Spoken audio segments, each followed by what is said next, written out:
Obviously, we have three teams here. One being the more, I guess two, three. They're all surprising because of where they're at right now, currently in the standings. Very different reasons, yeah. Yep. Jericho, we have your LA Lakers sitting there Yeah. at 30 and 34. They obviously lost last night to the Timberwolves. Pelicans, 31 and 33. Definitely missing Zion and the momentum that was carrying them earlier in the season. I And then the Utah Jazz, a team that everyone thought that, hey, this team was probably going to be a team that, for the said they were most the worst part, team in the was league. going to be tanking and looking to be the worst team in the league. Like the way that the roster was constructed, you would think that this team is uh, worse than the Rockets, but they obviously are way better than what people thought they were. Yeah, Hardy is a good coach, he's coming a from legit coach. the Udoka pipeline. And so He's legit. I'm excited to see what the Jazz do from here. But Coming from the let's Popovich pipeline is more yeah, like it. Popovich, yeah. Let's start off with the Jazz. Let's just start with them, and then we'll kind of Worst, work our way okay. down. The Utah Jazz. I mean, they are again a very interesting team. You know, Larry Markkinen, the White Hope for the Jazz fans. I mean, they have two of them. They have They two got White two of Hope. them. They got two White Hopes. Um, And he's they got a team full of whiteys, but realistically, they got two of them that are legit really good. Continue, Bernie. Sorry to and interrupt you. no, it's okay. But like he is playing so well the season. I mean, again, scoring 25 points per game, 8.6 rebounds. Like this team is super solid. When you look at the team rankings for their field goal makes and percentages and rebounding and assists, they are in the top 10 for all of those type of things. Like Hmm. 3 points made, they're fifth. So that tells you that they're doing a great job of getting 3 point shots off. They're doing a great job of moving the ball, being ninth in the league.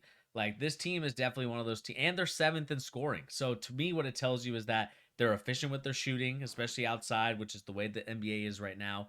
Uh, they're sharing the ball, they're moving it. There's not one guy that's like holding on to it and doing some ISO stuff. Um, and again, like they're rebounding the crap out the ball too, like being sixth in rebounding. Yep. Uh, and so I'm excited for the Jazz to see if they can maybe pull off a little bit of a miracle run. The Jazz have always been a team to me, and obviously being living there for a little bit myself, like they're a team that always is never. They're one of those teams that's like never going to be the worst team in the NBA, and they kind of go after that like Spurs model. Like they never want to be the worst team. Yeah. They always seem to want to like be competitive no matter what, because they are one of, before the MLS came in and gave them a team. Like they were one of the only professional sports teams in there. And so I Hmm. think that's the reason why they don't want to ever suck the way that they do and like get Sure. tank for women Yamas, because they want to continue to bring hope to like the Jazz fans to come to the games. I also think like one of the things because theirs is a little bit more interesting than the Spurs because the Spurs like there's a clear through line with that and it's Popovich, right? Yeah. Like you have that guy, he's clearly going to establish this is the mentality of the team long term. I mean, they had Jerry Sloan when we were kids, but they had Jerry Sloan for a long time before that too. Yeah. Um, I think they're interesting in the sense that they have had a lot of turnover. Like they've not necessarily kept the same coach for a long time. I mean, Snyder was there for a bit. New GM in what's his name? Danny Ainge. It's almost more like if you have like that period of continued success and dominance for long enough, it just carries over no matter what. Like that Jerry Sloan, John Stockton, Karl Malone 90s that they had just kind of like established this is what this team is. We have a baseline. Like we can't be that bad, Mm-hmm. in this place in particular. One of the things I like the most about this team, and you definitely hit on it, is just they they overcome the lack of star players in Yeah. one of the best ways that you can do it, which is just playing team basketball. Like they're always playing team oriented basketball, which is why Will Hardy is a great coach, like in the making. Like he has the potential to be one of the best coaches in the league, in my Exactly. opinion, Mm-hmm. long term, just because of like, have you seen that viral clip that went around? I guess it wasn't viral, but it was semi-viral as far as players of Colin Sexton's caliber are concerned. Did you see that when he got benched that time? It was maybe like 25 games ago, maybe 20. He got benched by Will Hardy, and Will Hardy, Yeah. went and sat with him, and he was like being pretty hard on him, like Mm-hmm. not like screaming in his face, but you could definitely read his lips, and he was not not being gentle about saying like you need to play with the team. Like I'm not going to put you out there basically if this is what you're going to do. There's not a lot of coaches nowadays that step up to their players like that, especially their young guys. And I mean, I think you see how much it pays off to just have a coach who coaches, right? Yeah. Somebody who keeps the mentality in line with all your players. We do need to talk very quickly. Walker Kessler, Ernie, at this point, is Mhm. Walker Kessler for Rudy Gobert even a fair trade? I would say it is not. I would say you would not do that trade right now if you knew what Walker Kessler was straight up. You wouldn't do that. Yeah. I mean, Walker Kessler, will be He's a very legit. he'll be a very solid player like in the NBA for a very long He al- time. He already is. Like he's legitimately if you're looking at like what a true center is in the year 2023, he's one of the closer players in the league to a true Mhm. center.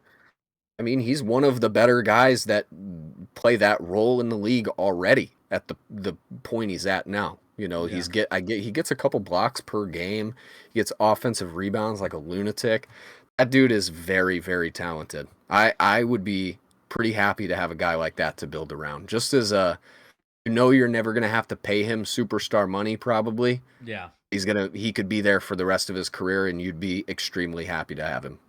Exactly. And the way that he rebounds the ball, I mean, he's at this point, I can't remember if he's had a 20-point rebound game, but he's at I think he 18. has. He's at 18. Like he's I'll a look that walking up. double double so far this season. Um, Walking, absolutely. he obviously he's starting to score a little bit more, which is bringing his averages up. Obviously, right now I think he's at 8.3, but again, averaging He can about move. 8.1. Like he will be a walking double double in the couple years down the line. Yeah. Again, shoots 71% from the floor, so that tells you that he's efficient when he does get his shots. Again, he's not getting double digit touches and finishes around the paint, but he is getting a solid like 6 to 7 shots a game, and he's being efficient with it. Obviously around the rim, and so I'm excited to see where his career goes moving forward, especially with this team, and see what they can build around uh, this team and what decisions they have to make, because obviously there's going to be some big ones coming soon in terms of what they're going to Get be doing in the draft. 21 rebound, 20 point, 21 rebound, 4 assists, 2 block game like 12 Yeah, games ago. That's disgusting for a yeah, rookie. That's nasty. yeah. He's definitely Don't get good, much better than that. and we'll see how they move forward. Let's move on to the Pelicans, because I feel like Let's do it. we were super high on them. Brad, I know for sure, was super high on them. I bought into the propaganda. I honestly believed in them quite a bit too. I had them, I think, as my 4th or 5th seed. I think I had them as my 5th seed coming into the preseason. And right now they are probably very, and the record will show, and obviously with the stats it'll show the same thing. Like they are very middle of the road when it Yeah. comes to everything, right? I think the one Oh, stat that screws them the most is probably their 3-point percentage and 3-point makes and like the attempts. Like they are dead last in attempts. So that tells you that they're not really yeah. looking to hunt the three. They're looking more to score the mid range. And we know that in this league, you have to be at least middle of the road in 3-point percentage and 3-point shooting, uh, because it is a deadly equalizer Yep. nonetheless. And so That just limits you too much not to have it. yeah, and the way that they also turnovers, they're 20th in the league. Like that's not going to win you games if you can't shoot the three and you're turning the ball over. It definitely harms you in a lot of different ways. And defensively, they're giving up 113 points a game, and when you're only 1 point above how many points you score, that tells you that the game can teeter either way. And it's Yeah. obviously teetered in their direction in a not positive light. Mm-hmm.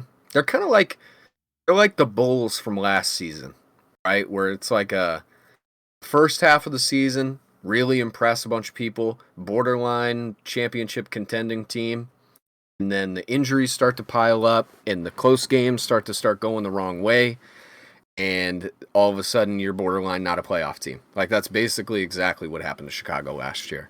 Yeah. Difference for this team is I don't know, maybe it's not a difference. Maybe it's just another similarity between the two. It just feels like a very bad luck season, like a Yeah. snake bit type of season for them. Like I you definitely agree with can't that. You can't keep your two best guys on the court together at literally at all, basically. I mean, have Brandon Ingram and Zion played more than 10 minutes together this season? I mean, I don't really remember anything too great coming out of the both of them being on the court, but Yeah. um, Zion stuff, man, you got to start to be really worried about it. I mean, Yeah. just in the sense that this is about as hard of a decision you can be put in as a team because you see the talent level, you see the over the top difference that a guy like that can make for you. Mm-hmm. Then this is the negative. Like you have the flip side version of what having a guy like that means to you Yeah, can do to exactly. you. Yeah. So there's nobody in the league right now. I mean, maybe young Embiid was pretty close to this, where it can make or break your season to have him healthy Mm-hmm. or not, and you never know when he's going to be healthy. That's probably the closest comparison for where Zion is in his career so far. Mm-hmm. But you do have to be pretty worried about it, man. Like, Yeah. I mean, dude cannot string together 20 games yeah. plus. I mean, the fact that he's only played 29 games this season is a huge red flag. What has he played? 90 games total his whole career, basically. He's Like, played it's not much 114, more. but yeah, but I mean, Okay. not a lot, not a lot of games, Mm. and you need Seasons? him.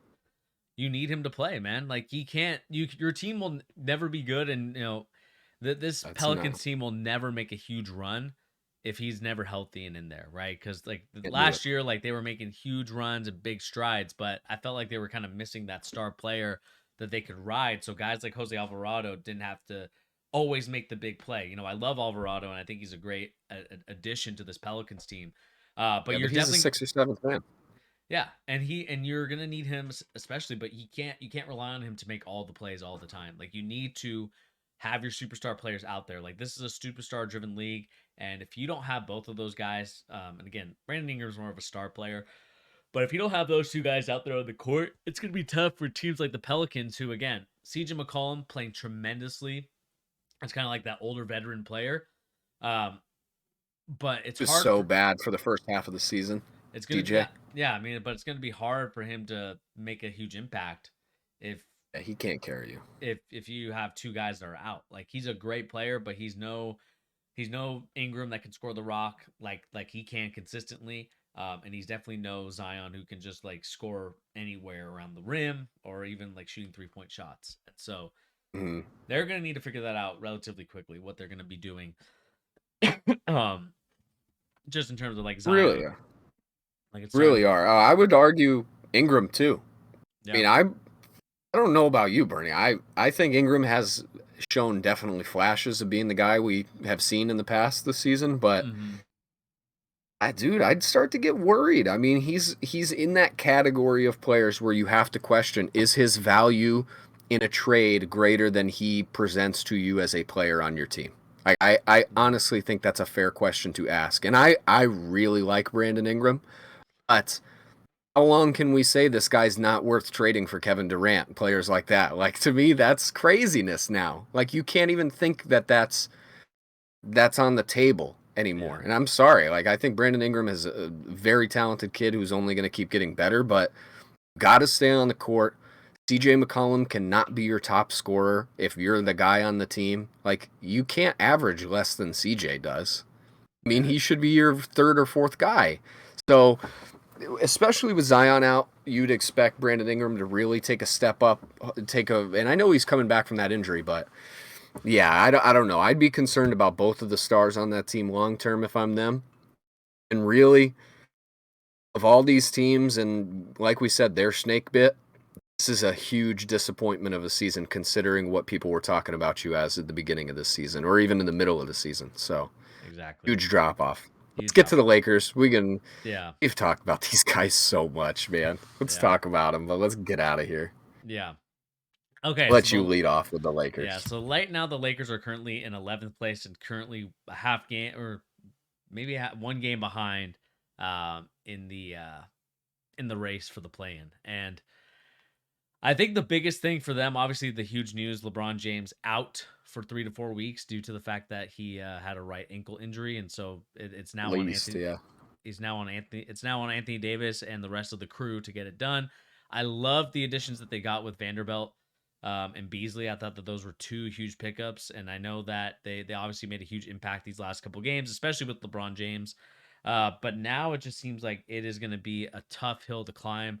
Again, when we look at the stats, again, one of the worst 3-point shooting teams in the NBA. They obviously are not good at getting those shots off, and they're obviously not good at making them consistently. And you can clearly see that by watching the games. They're one of the worst defensive teams, I would say, in the NBA. They give up a lot of rebounds. They let teams kind of pass the ball and do whatever they want. And I think that this all comes down to them just there's just like some guys just what it seems like is some guys don't know how to play the game when they are out there for the Lakers, man. It just seems like there's some brain fart moments and lapses in players, and it just causes them to lose these games that they probably should win. Right? Yeah. There's a lot of teams like that. Like when I think about the game last night, a game that they probably should have won. When They should have won that game. Like I just want to look back just a couple of their games just recently. Like they should have won this Portland Trailblazers game on February. They probably should have won this game against the Pelicans on February 4th. Like again, we can go down the list and look at all the teams and see like, where these teams should have really won the game. And to me, that's the frustrating part about the Lakers, is that there is times where they really should be focusing on winning some of these games. Again, they're not going to win the games against the top teams. But when you play the bottom teams, like you play teams like the Sacramento, well, maybe not Sacramento Kings at this point, but no, they're better than there. Like you play teams to me like Miami, they should have won. A couple of teams that they should have won against, and it is a frustrating thing to watch. And yeah, I'm not excited for the Lakers moving forward, just because I just think that they are without their best player right now, and I just don't know if they're going to be able to win without him. No, and I'm going to chalk this up. I got two quick thoughts for this team, just because I think their biggest problems are in two spots, right? Like they fixed their roster relatively enough to be competitive again in the trade deadline. One thing I feel like we've talked about this in our group chat before, Bernie, with Brad. Brad and I feel pretty strong about this. I'm not sure where you're at this point. I am not convinced by Darvin Ham. I do think he seems like a good, how would I put it? Maybe like a glue guy, like a glue coach, right? In terms of holding the ship together. Like kind of what we thought about Ty Lue early in his career, right? In the sense of, like a chemistry coach, like a hold these guys together just enough for it to, gel on the court, and then we'll go from there, right? Mm-hmm. I do feel like he really struggles as far as in-game adjustments are concerned, and just any sort of strategy game to game seems to be pretty lacking with these guys. They usually tend to just stick to the same plan, and that goes right into my second thing with this team is Anthony Davis. Like if he's not there, they're not there, and he's not there way too often for how good he is. And this is where I'm going to make my official statement. I think I'm kind of out on Anthony Davis. I still think he's one of the most talented players in the league without a question. It's not even a doubt when he's healthy and locked in. Is he one of the 10 best players? 100%. It's not a question. That's not what I'm arguing. It's just, it's so few and far between that he does it for any sort of stretch. And realistically, when LeBron is not there, is he filling his shoes even 75% of the way? I just don't think he does. So I'm out on him as far as you can bet on this guy as your second dude and consistently be a contending team. I just don't think that's in the cards for him. Like he's just not healthy enough to do it. Like the fact that he sat out the other night, I get it, man. If you're injured, sure, you don't want to screw your career up by doing that, but like you're on a team with LeBron James in his, 38-year-old season. If you're really his boy and you guys are locked in and he trusts you wholeheartedly to help him get to the promised land, you better get your ass out there and play. Yeah. Get out there and try and will your team to some wins while this guy is hurt. He can't do everything for you even when he's hurt.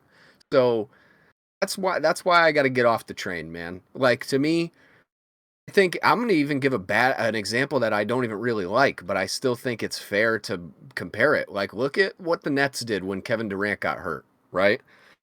He fell apart too. They didn't have an Anthony Davis, right? Even then, you could see like the impact that not having your main guy has on your team, but like I felt like Kyrie tried to step up, and you know me, I'm not one to give Kyrie a lot of credit. Yeah. Kyrie really tried. He tried his best to put the team on his back there for a couple weeks. Did it work? No, but he tried, and I still think that that's something that like you got to give credit where credit is due. He was trying to do everything he could, and I don't see that with Anthony Davis. So, yeah, man, we can get off the Lakers. They drive me nuts. There's way too much talk about one of the worst, most inconsistent teams in the league. However, it's LeBron, so you gotta hope they can pan out for him. Like, I'm a giant stan of LeBron, so I hope for them that they can, but it's just not there. It's not in the cards. Anthony Davis and Darvin Ham are holding you back at this point. Exactly. And we can kind of move on to the next team. And again, Let's let do us it. know what you guys think about these three teams in the comment section down below or in the separate video that we'll be posting later on during the week.